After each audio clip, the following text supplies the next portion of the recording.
Welcome to the Keiser Report. I'm Max Keiser. What to do about Blair, Bush, and Bono?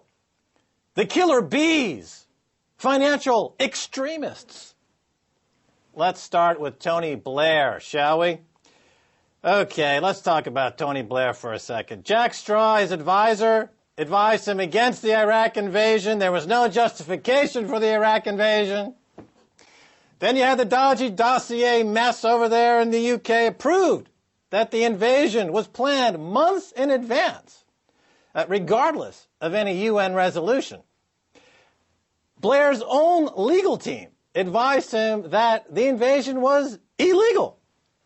Now, Tony Blair, he's a consultant to J.P. Morgan, a financial terrorist, not to be confused with a financial extremist. Blair's over there at J.P. Morgan in the role as consultant, negotiating huge oil deals. He used his entire premiership, now they're at number 10 Downing Street at the UK, as a way to grease his resume so that he could end up working on Wall Street, making huge oil deals. Okay, now it's time for the Max question. So the question is, what is the suitable penalty for Tony Blair? Well, if you consider that up to 1 million Iraqi civilians were killed as a result of his actions, according to the Lancet report, and then if you apply the Nuremberg War Tribunal standards, then clearly an adequate penalty for Blair would be death by hanging, which I'd love to see on YouTube. And I could play that with the Saddam, Blair, kind of play it back and forth in stereo hangings. I think that would be an appropriate penalty for Tony Blair. Next time, I'm going to be talking about appropriate penalties for financial extremist Bush and Bono, lead singer of U2. But first, now, let's get some political analysis from Stacy Herbert. Stacy, hello. Max, actually, over 20% of the UK population in a recent poll think that Tony Blair should be tried for war crimes. But I want to mention Bono because you did bring him up. He's going to Haiti to sponsor some sort of a charity tour for the people of Haiti. But this first headline really shows you all that is wrong with the world. Cruise ship docks at private beach in Haiti for barbecue and water sports. Just a couple hundred yards from the utter devastation of the tens of thousands of bodies lying piled up in the center of Port-au-Prince.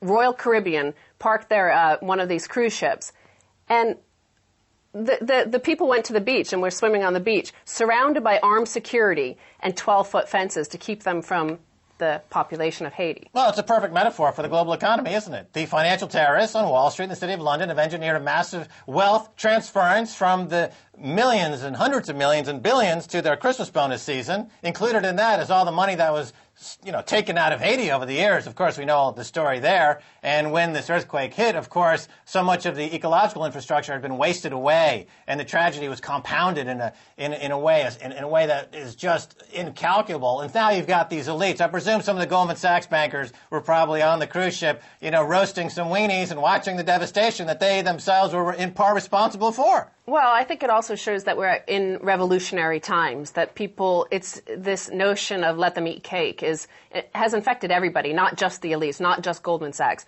but the middle class, the upper middle class, anybody who has any access to credit remaining. Right. Now, the next headline. Oh, by the way, before we get into the next headline, let me just point something out. I noticed that on Twitter, I've got twice the followers that you have on Twitter. Max Keiser on Twitter has got twice the followers as Stacy Herbert on Twitter. What do you think about that, Stacy Herbert? What does it say about the state of the Keiser Report? Well, I think there will be a revolution going on between us soon, at least a civil war. But that brings me to the next headline.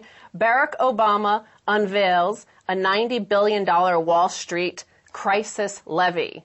Now, they're calling this the Financial Crisis Responsibility Fee, and he's levying a fee onto the 50 biggest banks, including 15 foreign ones, and over 10 years, he's expecting to raise $90 billion. Ooh, $90 billion over 10 years. Look, did Exxon ever pay for Exxon Valdez? No. Did the tobacco companies are negotiating now not having to pay any of the penalties that they paid? That's right. Is Wall Street going to have to pay any of the penalties at this fakakta $90 billion chump change, stupid penalty? Look, Barack Obama should understand that you negotiate with somebody before the deal, not after. When Hank Paulson was in front of Congress extorting $700 billion from the American taxpayer, that's when Barack Obama should have stepped in, or somebody should have stepped in and said, wait a minute, there has to be some strings attached. You just can't rape America for $700 billion, which became $11 trillion, and expect no accountability. But that's exactly what happened. Now he's saying it a year later that he wants some accountability. Well, they should change his name to Barack Bonehead. Barack Bonehead. Well, it's $90 billion over 10 years, so $9 billion a year. Now, to put this into context, you have to look at the next headline I have. Banker bonuses will be record $145 billion this year. In 1 year. In 1 year. Right. Just the top 4 banks, the too big to fail, are collecting $100 billion. So that $90 billion over 10 years, bankers are paying themselves over $1 trillion. That's right. Almost $1.5 trillion. Well, many of the banks are actually paying themselves more in bonus than they actually earned in revenue. Now, in this article, talking about banker bonuses being a record $145 billion, a corporate lawyer is quoted defending the practice.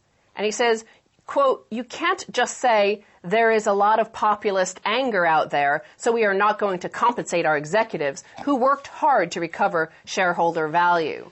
Yeah, what's populist anger? Well, you could ask the French back there during the French Revolution, or the Americans during the American Revolution, or how about the Icelandic people during the Icelandic Revolution right now against their financial terrorist banking oligarchs in London. The populist uprise, of course. Uprise? Well, it also goes with that whole revolutionary time I was telling you about in the beginning, where you have these people on the Royal Caribbean cruise line, enjoying cocktails while tens of thousands of bodies are piled up in one location. Right. But here's this guy who is sounding like Marie Antoinette, the very last words she had as well, of like, we can't just alter our lifestyles. We can't stop our parties just because of the populist anger outside. Who's this bonehead again? It's an unnamed corporate lawyer. Unnamed corporate lawyer. Let's find out who that... Go to WikiLeaks or someplace. Find out who this guy is. So next, I have a little video of Barack Obama and his response to not only this banker bonus issue, but the fact that these bankers are now lobbying against the levy, the financial crisis responsibility levy. The very same firms reaping billions of dollars in profits and reportedly handing out more money in bonuses and compensation than ever before in history are now pleading poverty. It's a sight to see. So another moment. It's a sight to see, he says. Oh, Barack Obama. That's right. You He just says, watched it. It's a sight to see. This guy is like at the global financial terrorist petting zoo. He's just like petting the terrorists on Wall Street in the city of London.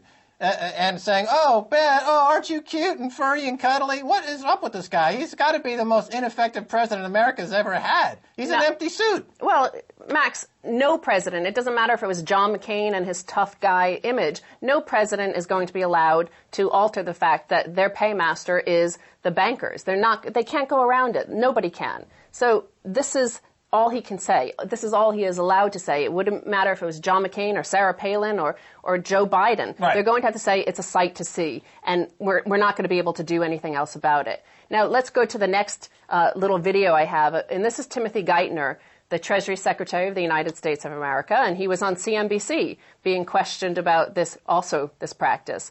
And the journalist asked him first, is there something morally wrong with bankers? And Timothy Geithner refused to answer the question. Basically, he talked about all the poor Americans and all these Americans on food stamps. And then the journalist asked him about the banker bonuses. It is inexplicable. People can't understand why that is fair. But you understand it because you know this culture. Why is it happening? I don't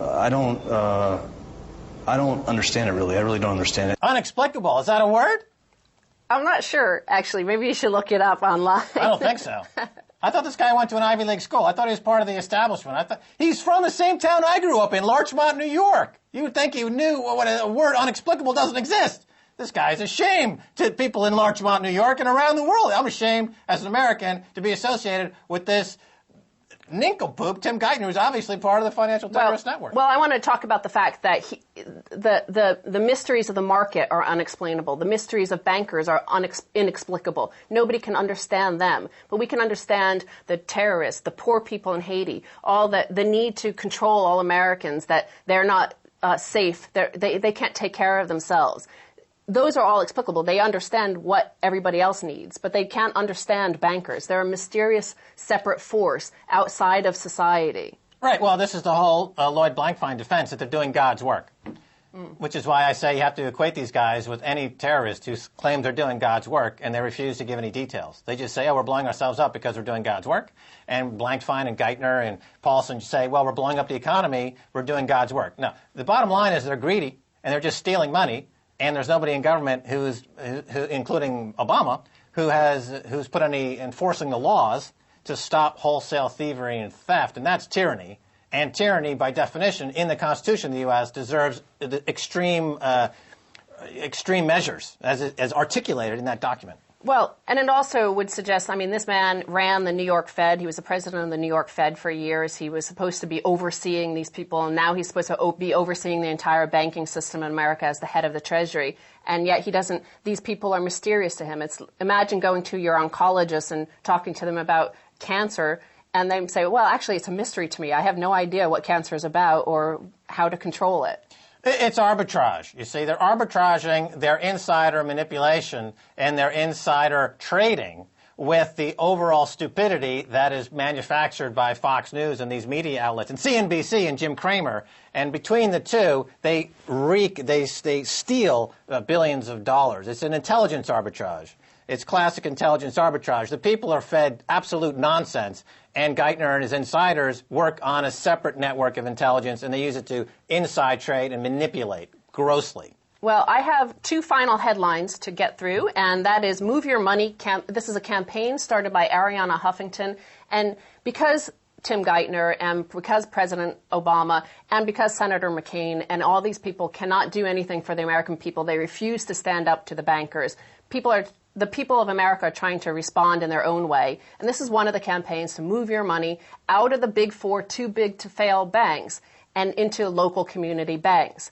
Now, the next headline I have that goes along with this is from the Washington Post, and they kind of mock this campaign. They say, quote, ordinary Americans lack the power to hurt the big banks. And they said the reason why this is so is that the ordinary Americans only have, on average, $4,000, and that it's just too complicated to move from one bank to the other, so they won't do it. We're going to talk about this when we come back from the break with a woman who goes by the name of Ann Minch, and she's organizing a revolt of just such people, so stay tuned.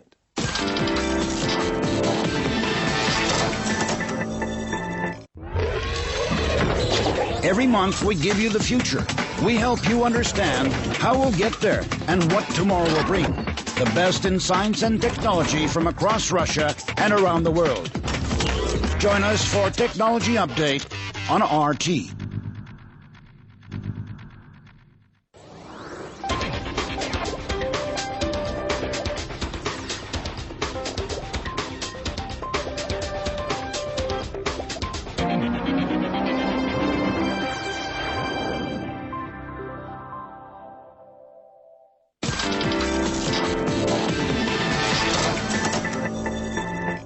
Welcome back to the Keiser Report. Yeah, we're talking about revolution. We're talking about a debtor's revolution. The Washington Post there in the United States of America is saying that the average American can't stage a proper revolt, a debtor's revolt, because they only have $4,000 in cash. Let's go to California and speak with Ann Minch, an ordinary American who declared a debtor's revolt. Now let's watch a little bit of her video. Now, these are my terms. Unless you return my interest rate and monthly installment amount to what it was before the rate hike, or you make me a too good to turn down payoff offer, you're not getting another penny out of me. Welcome to the show from sunny California, Ann. Hi, Max. So tell us exactly how this whole revolt got started, Ann, and what's been the response so far? What inspired it? Well, I got my credit card statement in late summer of 2009 and shockingly found that the interest rate had been raised from 12.99% to 29.99%. I was pretty upset. I didn't know why this had happened because I hadn't missed any payments or anything like that. So I did a little research online. I called the bank. They absolutely refused to lower my rate unless they said the only way they would consider it would be if I were working with a credit counseling service. But I told them I don't need credit counseling. I'm not having a problem with my budget or paying my bills. So they refused, and I wasn't quite sure what to do after that. I've talked to some of my YouTube friends, and they said, you know what, you ought to make a video about it. So that's what I did. What do you think of this Washington Post editorial that declares ordinary Americans have no power over the big banks, Ann? Well, I think they underestimate the anger of the American people right now, and I think that's one of the reasons that my video went viral and took off and resonated with so many people, was that suddenly people began to see a way that we could fight back against the big banks that are just destroying our country.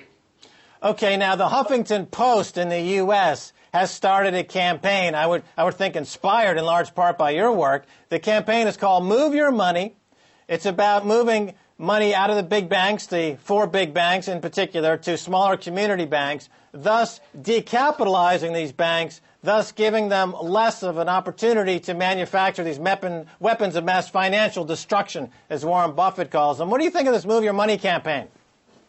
I think it's awesome, Max. In fact, I've been in contact with them to collaborate and have links on each other's websites. It's one of the things that I call for in my debtor's revolt plan. And when I come out with my sort of upgraded version, which I'm calling a tax revolt, although very little of it will have to do with the IRS. But part of that is going to be a complete boycott of all the major banks and Wall Street financial institutions. So you think that this debtor's revolt, your thought is it's got the economies of scale. It can make a dent in the financial terrorism that we see on Wall Street. What has been the response from Bank of America? Have you gotten much word from them? They have not contacted me except the one time when the video went viral. It had been out for about 10 days, and I finally got a call from Jeff Crawford, who is the Senior Vice President of existing credit card accounts. He didn't really want to discuss the video. He was only interested in negotiating my rate back down, which we did. And other than that, I have not heard one word from them. Your video touched a nerve, and there's anger in the U.S. There seems to be a lot of anger in the U.S., and it seems like that anger now is being pointed at the banking establishment. So less of these campaigns that are really the anti-war campaigns or other populist campaigns. They all seem to be fusing together into one major campaign pointed at the crooks on Wall Street. Do you get that sense?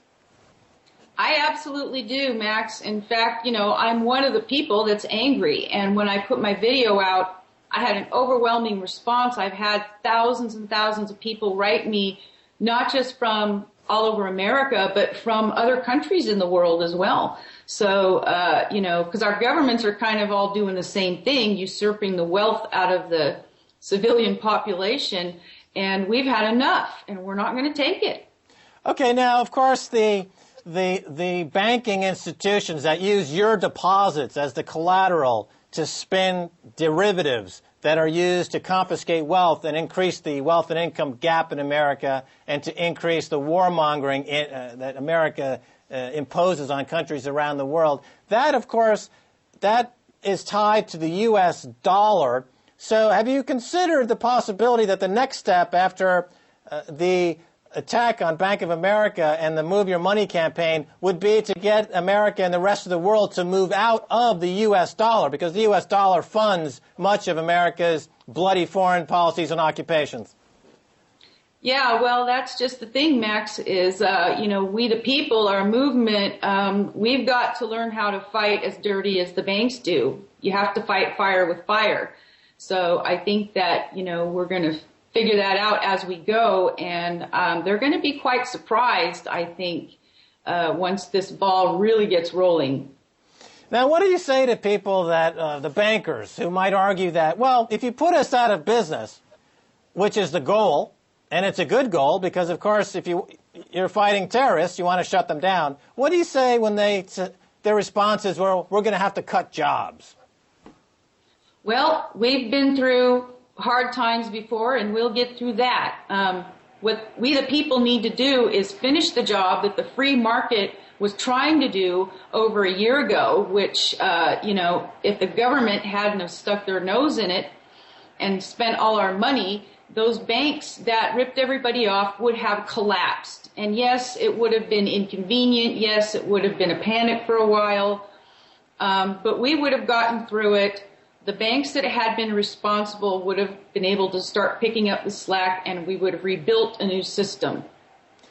Okay, so going back a year, 2 years, what you're prescribing would have been just to let the banks fail and pick up the pieces from there. And so the whole idea of bailing out the banks with all that taxpayer money, you don't see that as having been a good idea. Is Obama responsible for that? I mean, it happened during the transition between Bush and Obama. But how much responsibility should Obama take for having engaged in that faulty policy of bailing out the banks instead of allowing them to fail, as you would expect in a capitalist society?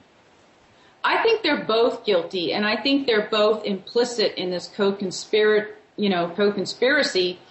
And in fact, all the presidents going back 4 decades have really sold out the American people with a series of disastrous policy decisions. Okay, policy decisions. I guess you're referring back to deregulation and 2004 when Greenspan changed the debt-to-capital ratio for banks from 12 to 1 to 30 to 1, the elimination of Glass-Steagall, and these other deregulatory moves that have basically given the Wall Street bankers free rein to commit their financial terrorism. Is that a fair statement? Yes, when Nixon closed the gold window and turned us into a fiat currency, that was probably the first major hit right there.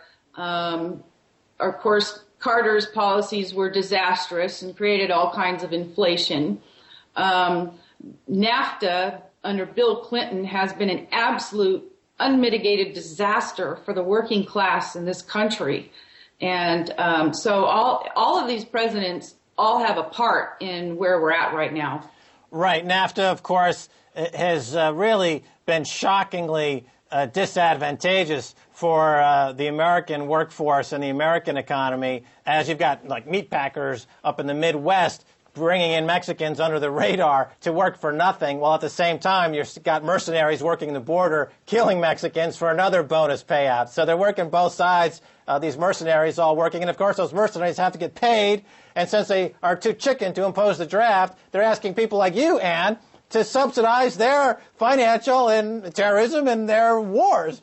And so you're talking about Nixon closing the gold window back in 1971. And this brings back this whole idea of the dollar and interestingly enough, gold. You know, gold by some, including Ron Paul in America, is seen as the salvation, as seeing a return to the gold standard might be a way to get this economy back towards some level of accountability. Have you put this into your mix, into your thinking, the possibility of your hundreds of thousands of followers to start buying gold bullion as a way to defeat the banks? Yes, absolutely, Max. In fact, that's one of the things that is going to be going up on my new improved website, is the principle of sound money, sound principles, being able, government not spending more than it takes in, and having a currency that doesn't inflate. Well, how angry are you, Ann? Are you angry like, Ben Franklin and the founders of the American experience? Are you willing to put your life on the line, angry? Or are you just agitated, angry? No, I am angry, and willing to do whatever it takes to fight these guys, because they're monsters. They've destroyed our nation, and the American people have to fight back. And since things aren't really quite like they were 200 years ago, I mean, it's not like we can march down to the town square with our muskets. So we're going to use the internet as our weapon. Now, a part and parcel with that strategy, of course, is that you need the Internet to be neutral, as it's called, and the policy of net neutrality, which allows for equal access to the Internet, is in place. But, of course, the forces that you're fighting against, including the banks, are arguing that the net needs to be closed down and a series of toll booths put in by the media oligarchs like News Corp, etc. Is net neutrality also an issue that you see as part of your campaign? Well, I would hope so, and I would think that if they start to restrict things on the Internet in this country, if they start with this fairness doctrine or anything like that, we may be marching on Washington with our muskets at that point. Well, it wouldn't take more than a few 100,000, really, to circle the White House and demand the bad guys come out. I suppose if it comes to that, there's enough people to form a circle around the actual White House and demand that the bad guys come out with their hands up.